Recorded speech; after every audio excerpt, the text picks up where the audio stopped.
y a plusieurs situations pendant lesquelles les étudiants sont mis en projet.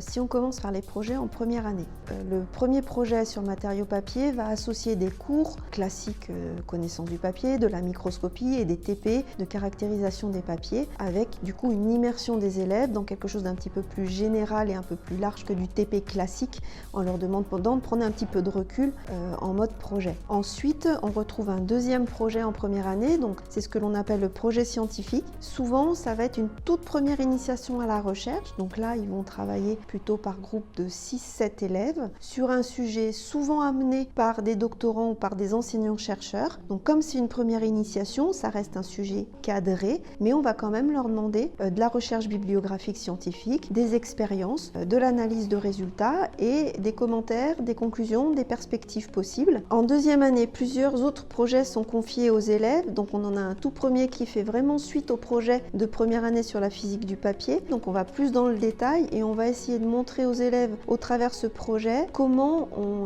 relie les caractéristiques du papier en tant que matériau fini au procédé qui a permis de l'élaborer. Donc là, ils sont en charge d'étudier différents types de paramètres de procédés et de voir quel est l'impact sur le matériau fini. Donc de nouveau, meilleure connaissance du matériau sous forme de projet, dans la mesure où ils vont faire des expériences, analyser des résultats et aboutir à des conclusions. Ensuite, chacune des deux options de l'école a son propre projet. Donc on trouve en communication imprimée un projet qui s'appelle CDCM, qui est la conception en fait d'une campagne de communication plurimédia pendant laquelle on va associer différents médias, donc le papier, internet, des documents électroniques, de l'envoi par mail, avec du coup une conception de plaquettes papier, mais pas uniquement. Donc on est sur de la réalité augmentée, on essaie de la communication qui va associer la vidéo par exemple. En option bioraffinerie, fibres, biomatériaux, on est plutôt sur un projet orienté dans un premier temps bioraffinerie, puis un deuxième projet orienté biomatériaux. L'idée c'est voilà, de faire découvrir aux élèves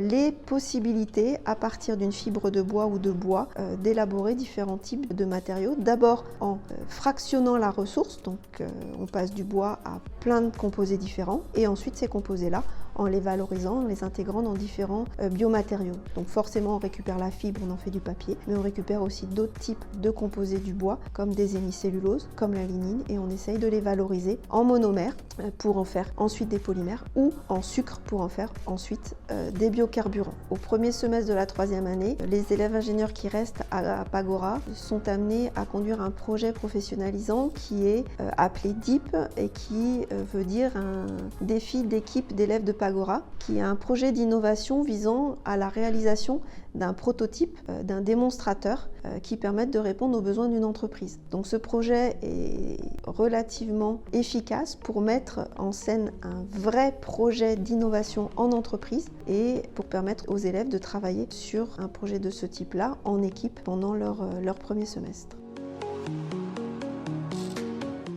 Parce que les projets permettent de mettre en œuvre les savoirs et les savoir-faire qui sont acquis lors des autres enseignements type cours, TD et APP et TP. Au moment des projets, on met l'élève face à une situation qui est une situation nouvelle, qui va lui demander de mobiliser tout ce qu'il a appris par ailleurs, et c'est surtout une situation qui est non maîtrisée comme dans le cadre d'un TP ou dans le cadre d'un TD. Donc l'élève va être face à une situation plus concrète, plus réelle, et ça va donc lui permettre de développer des compétences d'adaptabilité et de réponse à une situation nouvelle. Il va devoir du coup développer des compétences de résolution de problèmes, de compréhension d'un problème. Souvent ces projets sont proposés en équipe, donc il développera aussi ses compétences de travail en équipe tout au long de la conduite de ces projets.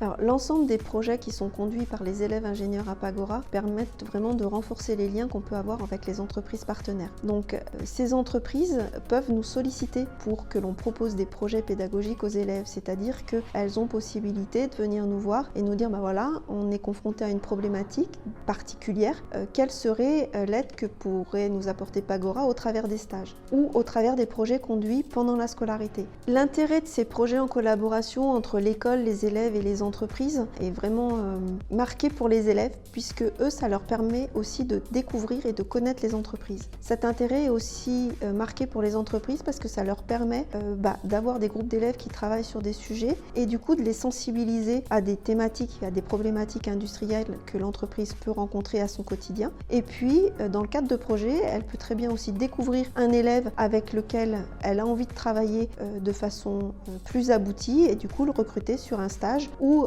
voire même un projet de fin d'études pour lui permettre de compléter et d'aller plus loin dans le projet qu'il a d'abord initié dans le cadre de la formation.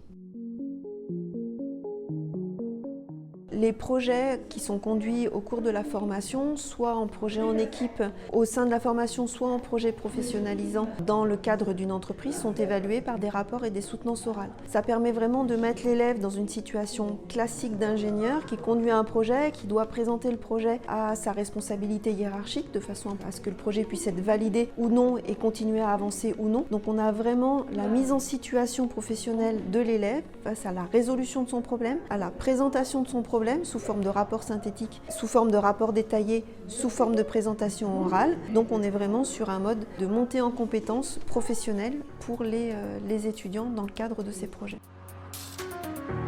Alors, prêts à rejoindre les ingénieurs de demain ? Ils sont aujourd'hui à Grenoble INP Pagora.